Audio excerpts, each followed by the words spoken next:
A keni ni për manualin që t'i ndron shpejtësit vet?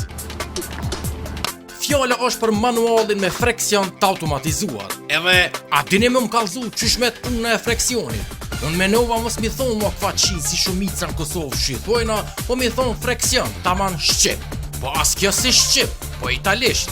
Njejtë si ingranazhet, edhe kjo italisht ish. Hajde na i shpjekim komente ju lutem. Ky lloj transmisioni ka nismu popularizu në fund viteve 90-ta dhe në fillim viteve 2000-ta, ama u shpik shumë ma moti se që menojmë. Viteve 30-ta për herë të parë këtë sistem e ka shpik francezi Pierre Cottel. E ma vonë viteve 50-ta e ki pas edhe në Volkswagen, Beetle, Käfer, Buba. Do me thonë veç i gedhon gaz edhe me dorë e ki ndru shpejtësin pa ndrydh pedale. E ky sistem u qujt Saksomat.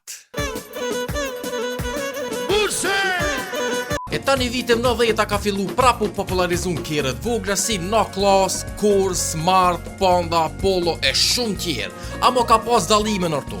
Do e kam pas si A-klasa për shembull me ndru me dorë, do e kam pas njëjtin sistem, amo ta ka ndru edhe shpejtësin automatikisht pa e ndru me dorë. Për ndryshe këto sisteme njihen edhe si gjysmë automatika ose me shkurtesa AMT, Automated Manual Transmission. Ky lloj automatiki funksionon me senzora edhe përmes një motori elektrik ta hapë edhe ta mbyll freksionin automatikisht kur e ndron marshin me dorë, ose edhe marshin e ndron automatikisht. Përparësitë e këtij transmisioni jon kon se u kon më i lirë se automatike normal edhe më komod se manuali. Mirë po edhe ky lloj transmisioni ka me të kalumen se nuk u krahasoj ke më për ka komoditeti edhe për ka shpejtësia me automatika modern.